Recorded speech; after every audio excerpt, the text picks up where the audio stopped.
ಸಿದ್ಧಯೋಗದಲ್ಲಿ ಶ್ರೀ ಹಳದಪ್ಪನವರ ಅನುಭವ. ಜೈ ಗುರುದೇವ್. ನನ್ನ ಹೆಸರು ಹಳದಪ್ಪ ಅಂತ. ಪೊಲೀಸ್ ಇಲಾಖೆಯಲ್ಲಿ ಕರ್ತವ್ಯ ನಿರ್ವಹಿಸ್ತಾ ಇದ್ದೀನಿ. ಸಿದ್ಧಯೋಗ ಧ್ಯಾನ ಮಾಡೋದ್ರಿಂದ ಸಂಜೀವಿನಿ ಮಂತ್ರ, ನಾಮಜಪ ಮತ್ತು ಧ್ಯಾನ, ಎರಡು ಧ್ಯಾನ ನಿರಂತರ ನಾಮಜಪ ಮಾಡಬೇಕಂತ ಹೇಳ್ತಾರೆ ಗುರುಗಳು.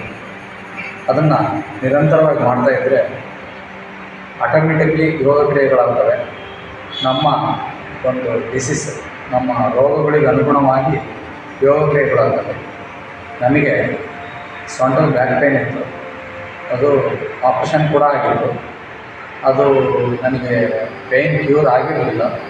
ಈ ಸಿದ್ಧಯೋಗ ಧ್ಯಾನದಲ್ಲಿ ಬಂದು ನಾನು ಇದನ್ನು ಅಳವಡಿಸ್ಕೊಂಡು ನಾನು ಧ್ಯಾನ ಮತ್ತು ಜಪ ಮುಂದುವರಿಸೋದ್ರಿಂದ ನನಗೆ ಆ ಭಾಗಕ್ಕೆ ಯೋಗ ಕ್ರಿಯೆಗಳಾಗ್ತವೆ. ಅಲ್ಲಿ ಆಕ್ಟಿವೇಶನ್ ಆಗಿ, ಚಕ್ರಗಳು ಆಕ್ಟಿವೇಶನ್ ಆಗಿ ನನಗೆ ಬೇಗ ಯೋಗ ಕ್ರಿಯೆಗಳಾಗ್ತದೆ. ಯೋಗ ಕ್ರಿಯೆ ಆಗೋದ್ರಿಂದ ನನಗಲ್ಲಿ ಮಸಾಜ್ ಮಾಡಿದಂಗಾಗಿ ಅಲ್ಲಿಂದ ನನಗೆ ನೋವುಗಳು ನಿವಾರಣೆ ಆಗ್ತದೆ. ಆದ್ದರಿಂದ ಎಲ್ಲರೂ ಈ ಧ್ಯಾನವನ್ನು ಮಾಡಿದರೆ ಪ್ರತಿಯೊಬ್ಬರಿಗೂ ಇದು ಆಗುತ್ತೆ. ಪ್ರತಿಯೊಬ್ಬರಲ್ಲೂ ಅನುಭವಗಳಾಗಿದ್ದಾವೆ. ತುಂಬ ಜನ ಇದನ್ನು ನಿರಂತರವಾಗಿ ಮಾಡ್ತಾಯಿದ್ದಾರೆ.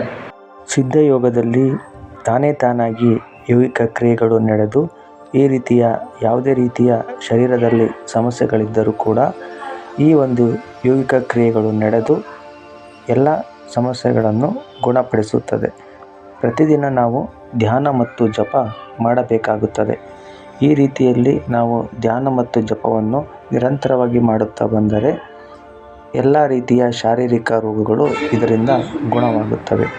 ಇಲ್ಲಿ ಕೇವಲ ಗುರುಗಳ ಫೋಟೋ ಮಾತ್ರದ ಧ್ಯಾನದಿಂದ ಮತ್ತು ಸಂಜೀವಿನಿ ಮಂತ್ರ ಜಪದಿಂದ ಈ ರೀತಿಯ ಕ್ರಿಯೆಗಳು ತಾನೇ ತಾನಾಗಿ ನಡೆಯುತ್ತವೆ.